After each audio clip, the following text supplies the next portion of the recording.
महिलांना काहीतरी काम देण्यापेक्षा त्यांना एखादा जर उद्योग आपण निर्माण करून दिला, म्हणजे महिला असू किंवा युवक असू, हं, हं. ते कुठलीही स्टेप म्हणजे स्वयंरोजगाराची जी स्टेप घ्यायला घाबरतात, हं, हं, हं. ती घाबरतात यामुळं कारण त्यांनी जर जी स्टेप घेतलीये, हं, हं. ती पुढं नाही चालली हं. किंवा त्यांना ते सिस्टीम नसतात माहिती, हं, हं. ते प्रोसेस नसतात माहिती, हां. त्यांना बिलिंग नसतं माहिती, त्यांना अकाउंट्स फायनान्स नसतं माहिती, हं. त्यांना मॅन्युफॅक्चरिंग नसतं माहिती. जर या सगळ्या गोष्टी आपण जर त्यांना सोपं करून दिल्या, हं. तर ते खूप चांगल्या पद्धतीने करू शकतात. गव्हर्नमेंटच्या पण खूप साऱ्या योजना आहेत. हं, हं. त्याच्या माध्यमातून जर त्यांना फंड्स अवेलेबल झाले, तर नक्की आपण स्वयंरोजगारावरती महाराष्ट्रामध्ये खूप चांगली क्रांती घडून आणू आणू शकतो. शकतो. येस. याच्यामध्ये आता तुम्ही जॉब फेअर करताय, तुमची तस्मी इंडस्ट्रीज नावाची कंपनी आहे, त्याचबरोबर स्वयंरोजगारासाठी सुद्धा तुम्ही काम करताय. तर ही जी जर्नी आहे, म्हणजे 11वी पासून तुम्ही जॉब करायला सुरुवात केली, नंतर जॉब फेअर, आता या सगळ्या गोष्टी तुम्ही करताय. एक बिझनेस विमेन प्रॉपर तुम्ही असं म्हणता येईल की ग्रो झालेले आहात तसा. तर या सगळ्या जर्नीमध्ये तुम्ही काय शिकलात नेमकं? थांबायचं नाहीये. हां. जर तुम्ही थांबलात, हं, तर तुम्ही थांबलात. हं, म्हणजे स्टेप्स तुम्हाला घेत राहायचंय. आपली लाईफ ही एका ट्रेनसारखी आहे. हं, हं, त्याचं इंजिन आपल्याला बनायचं आहे. हं, मागचे जे डबे आहेत हं, इंजिनच्या, हं. ते आपले लाईफ आहे ती हां. तशीच चालत जाणार आहे.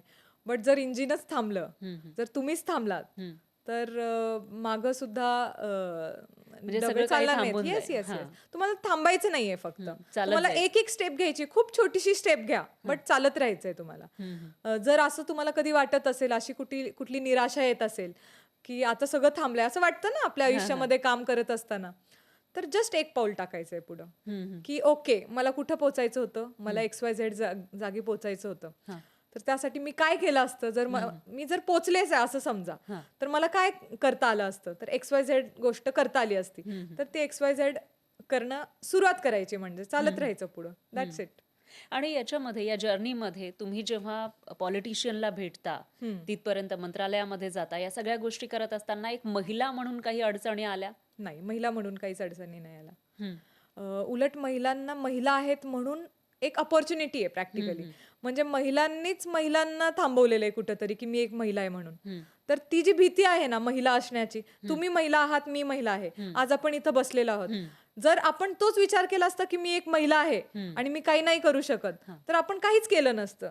जर लिस्ट बघा तुम्ही 10वी-12वी मध्ये चांगल्या गुणांनी मुली येस, मुली प्रथम असतात. असतात. हो. आणि नंतर ते मी काय म्हणते, की मुलींनी मी मुलगी आहे आणि त्यामुळं मला कुठेतरी थांबवलं जातं, हे डोक्यातनं काढून टाकायला पाहिजे प्रॅक्टिकली. हं. मुली ह्या अशा गोष्टी करू शकतात. जी मुलगी एका बाळाला जन्म देऊ शकते, एक नवीन जीव तयार करू शकते, ती आयुष्यामध्ये काही करू शकते बरोबर आहे. प्रॅक्टिकली. एक घर चालू शकते. एखाद्या पुरुषाला सांगा तुम्ही घर चालवा.